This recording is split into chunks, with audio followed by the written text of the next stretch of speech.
Our greatest healing often takes place in solitude, when the pain and the tears that we've held in for so long become too much of a burden, and their weight have to be shed in solitude when the world is no longer watching us. I think a lot of us go through our daily lives and we sort of put on the I am okay mask, right? We put on the mask of I am okay and we perform. We perform for our family. We perform for our friends. We perform at our jobs, right? Because the last thing we want others to see is just how much pain we carry within. It's just how much hurt we hold within, right? Especially if we have people in our lives who we feel, we have to be strong for. Especially if we have people in our lives who we feel as if we have to be a foundation of strength for them, right? The last thing we want them to see is just how much pain we carry within ourselves. And I think whenever we're by ourselves, whenever we're in solitude, we can just allow ourselves to be. We don't have to perform any longer. We don't have to keep up that mask. We don't have to sort of suppress all the pain and all the tears that we've held in for so long. And we can really just let ourselves be. Let all the pain, let all the tears, let all of it go. I'm sort of realizing that, very often tears can be the remedy of the heart. Whenever we hold in so much pain, whenever we hold in so much hurt for so long and for so many years, after a period of time, it can sort of begin to harden the heart. And very often tears is what's needed to soften the heart. Very often shedding tears is what's needed to sort of give the heart, that release. Give the heart that freedom, right? And I think very often we sort of attach a negative, stigma to crying and shedding tears, right? Especially, us as men, right?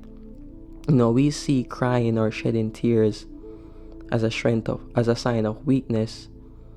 And very often our healing lies in just allowing ourselves to be free.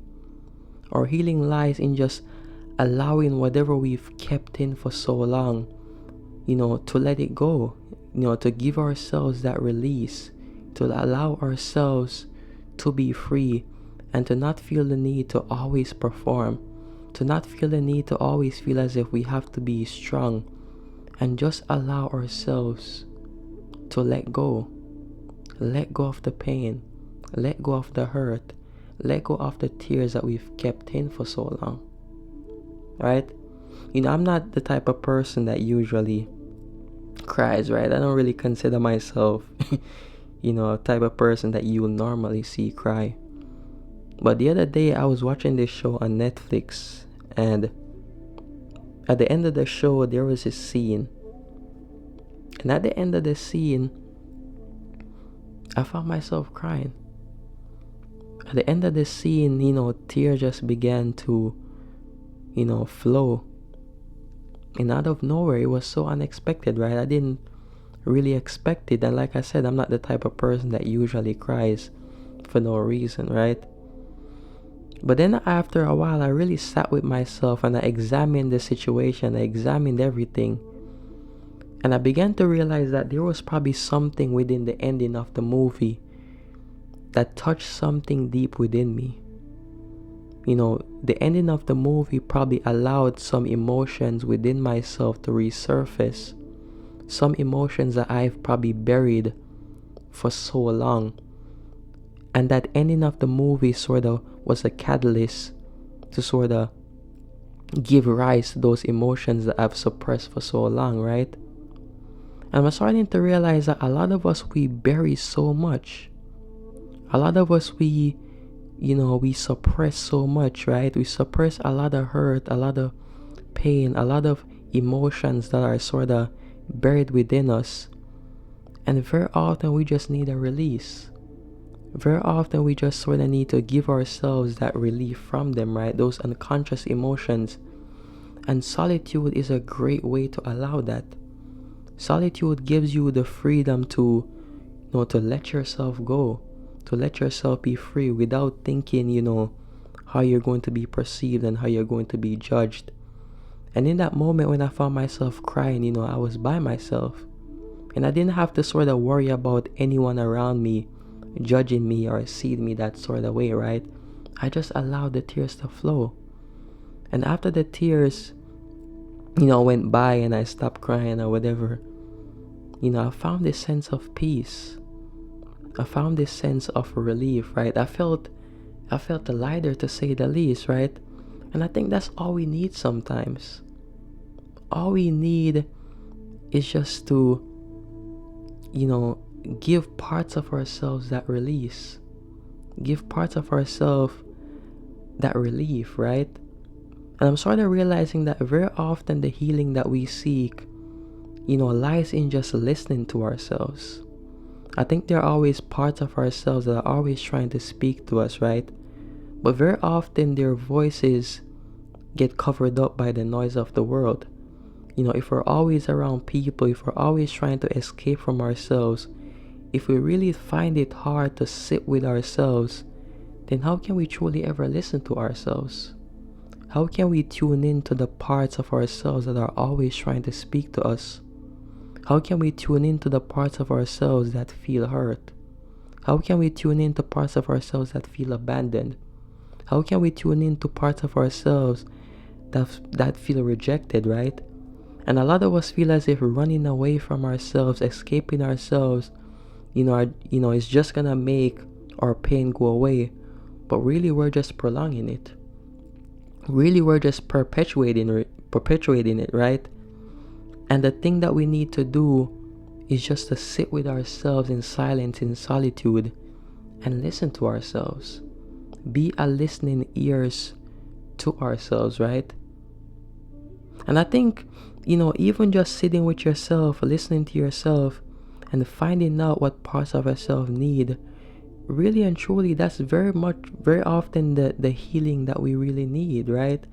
Is giving to ourselves whatever it is that we are sort of expecting from the world. I think a lot of us have this idea that someone is going to just come into our lives and heal us.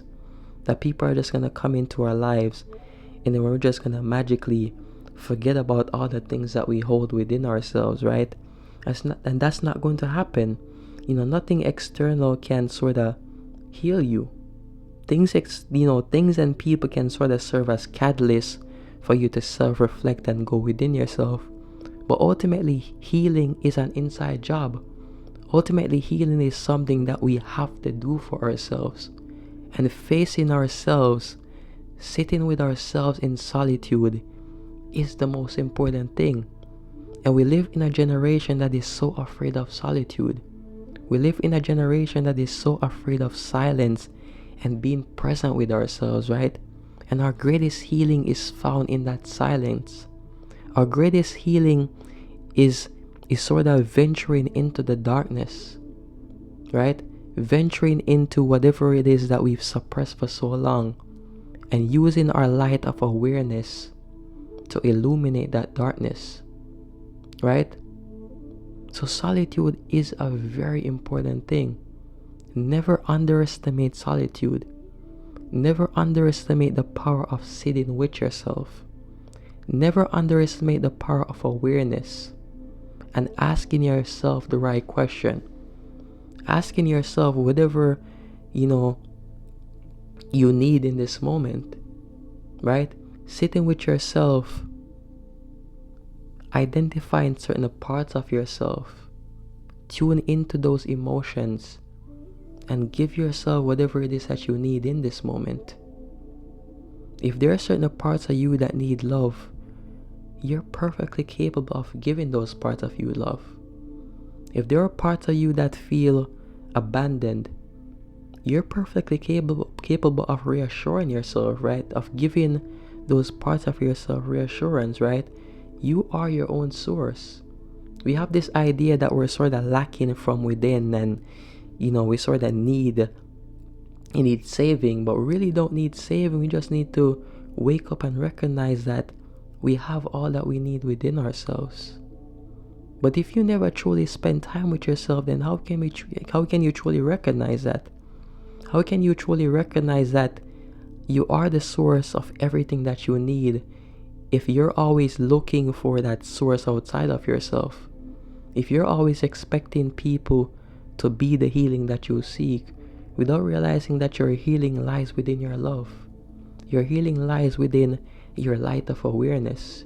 Your healing lies with facing yourself, right? How can you truly ever recognize that if you never truly spend time with yourself? Never underestimate solitude. When I look back at my life and, some of the things that I held within for so long, it's not until I truly began to sort of, sit with myself, meditate and, journal and, do all those, shadow works, if you want to call it that. It's not until I started doing those things in my own company, in my own solitude, that certain parts of myself that needed healing began to heal, right? So many things that I've buried for so long. Solitude was, what I truly needed to heal those parts of myself, right? And no one could come in and give me the healing that I sought after. No one could come in and sort of, change me, right? I had to open myself up to that change through my awareness, through me sitting with myself, through me being present with myself and being in solitude, right? So never underestimate your solitude. If you sit with yourself long enough, if you listen to yourself, if you begin to recognize that you are what you need, your love is what you need, your light is what you need, right? Your validation is what you need. If you sit with yourself long enough and go within yourself, right? That's when you truly begin to heal. And that's when you truly begin to realize that you haven't been missing anything, right? And the healing that you sought after was already within you. You are what you need. And solitude is the best way to figure that out. So if you've been avoiding yourself, if you've been running away from yourself, if you've been fearing sitting with yourself, then you're only perpetuating, you're only prolonging the healing that you seek. You have to go within that darkness. It is within that darkness you realize that you've always been the light. It's within that darkness that you realize that you've always carried whatever it is that you needed. Whatever it is that you sought from the world, you were already it. And the healing that you seek is found in your solitude, and in solitude, I should say. Just stop running from yourself. Stop thinking that someone is going to come into your life and magically heal you. Right? You have to be comfortable, and you have to get comfortable with sitting with yourself, asking yourself the right questions, and giving to yourself whatever it is that you expect from the world. Because that's where your healing is truly found. Peace and blessings.